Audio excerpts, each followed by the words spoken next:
सादिका बहन का प्रश्न है कि कभी कभी तो नाम जप में बड़ा मन लगता है, किंतु फिर छूट जाता है। कभी कभी तो भगवान का नाम अतिशय प्रिय लगता है और कभी कभी मन उचाट हो जाता है। वस्तु स्थिति, जीवन की स्थितियां मुझे प्रभु से विलग कर देती हैं। क्या करना चाहिए? क्या उपाय है भगवान की प्राप्ति का? मैं कैसे निरंतर नाम को रट सकती हूँ? क्या करूं कि मैं साधन पथ पर, इस आध्यात्मिक पथ पर केवल और केवल उन्नति को प्राप्त करूं? इन सभी प्रश्नों को मद्देनजर रखते हुए आज आप और मैं परम पूज्य श्रद्धेय स्वामी श्री शरणानंद जी महाराज के एक लेख को श्रवण करते हैं और हम आप जानते हैं कि प्रभु प्राप्ति की अचूक औषधि क्या है, प्रभु को पाने का अचूक उपाय क्या है। क्या करें कि हम आप निश्चित रूप से प्रभु को प्राप्त हो जाएं, प्रभु को प्राप्त कर ले। जय श्री हरि। पूज्य गुरुदेव के चरणों में बारंबार प्रणाम। सभी नामनिष्ठ साधकों को जय जय श्री सीताराम। स्वामी जी लिखते हैं कि जिसकी मांग स्वभाव से मानव मात्र को है, जिसकी महिमा गुरुवाणी, वेदवाणी, भक्तवाणी में सुनी जाती है, जो अद्वितीय समर्थ, अनंत और विभु तत्व है, जिसको अनेक रूपों में आस्तिकों ने स्वीकार किया, वह सदैव सर्वत्र सभी का है। जो सभी का है उसे आत्मीय संबंध सभी के लिए सर्वदा संभव है। स्वामी जी कहते हैं, आत्मीय संबंध से ही आस्तिक साधकों में अखंड स्मृति, अगाध प्रियता की अभिव्यक्ति होती है। फिर साधक अपने में ही अपने प्रेमास्पद को पाकर सदा सदा के लिए कृतकृत्य हो जाता है। ये जीवन का सत्य है। अद्वितीय समर्थ अत्यंत तत्व है मानव की जातीय एकता, नित्य संबंध और आत्मीयता है। इस वास्तविकता में ही विश्वास पथ के साधकों को अविचल आस्था रखनी चाहिए। तभी मानव सब ओर से विमुख होकर अपने में अपने जीवन धन को प्राप्त कर सब कुछ पाने और कुछ ना शेष रहने की स्थिति में पहुंचता है। कहने का तात्पर्य, हम आप जब नित्य निरंतर राम राम राम राम राम की रटना लगाएंगे, मन की परवाह छोड़कर, मन को वश में करने के आप और मैं चक्कर में ना फंसकर केवल और केवल हठ पूर्वक, मन लगे ना लगे, जिह्वा से राम नाम की आवृत्ति करते रहेंगे, राम नाम का उच्चारण करते रहेंगे, तो निश्चय ही स्वामी जी कहते हैं हमारी और आत्मीय संबंध रघुनाथ जी से जुड़ जाएगा और वही संबंध आपको और मुझे बल देगा निरंतर राम नाम की रटना लगाने का।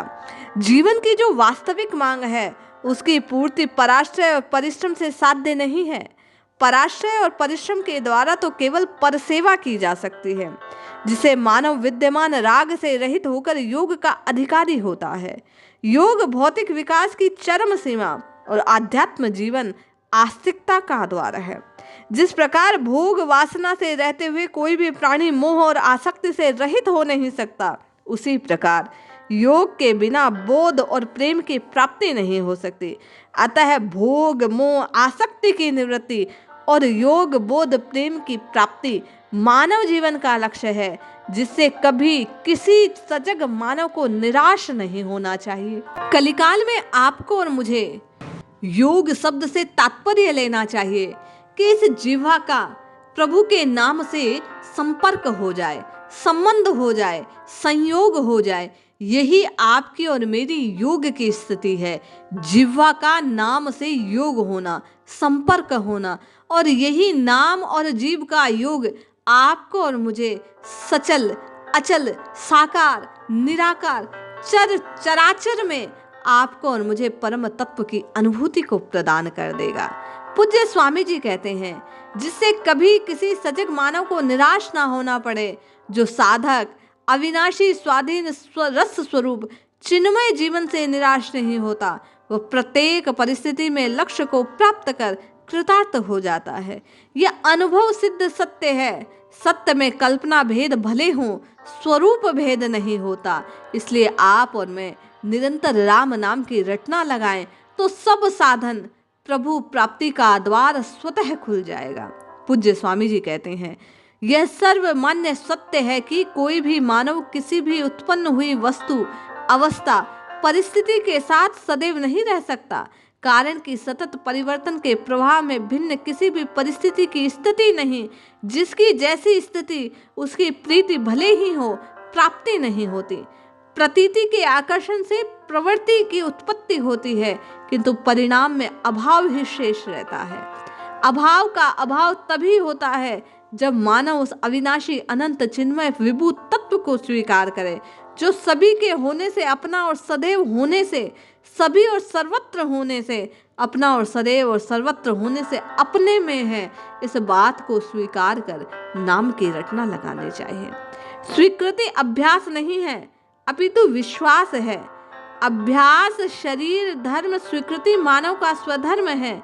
जो गुरुवाणी अथवा वेदवाणी से साध्य है, वही प्रभु अविनाशी विश्वासी साधक की वाणी से विकल्प रहित विश्वास को, प्रभु विश्वास को प्राप्ति का अचूक साधन बन जाता है।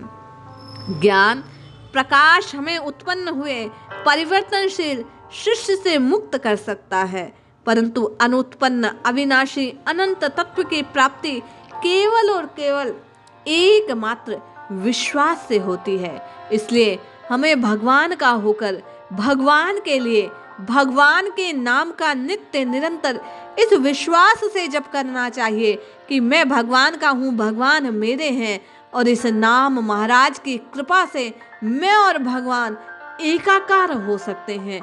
यही विश्वास आपको निरंतर नाम जपने का साहस देगा, और वही निरंतरता, वही विश्वास आपको प्रभु प्राप्ति करवा देगी। इसलिए रटते रहिए, जपते रहिए, प्रभु को पुकारते रहिए। निश्चय ही आपका विश्वास आपको प्रभु की प्राप्ति करवा देगा। जय श्री हरि।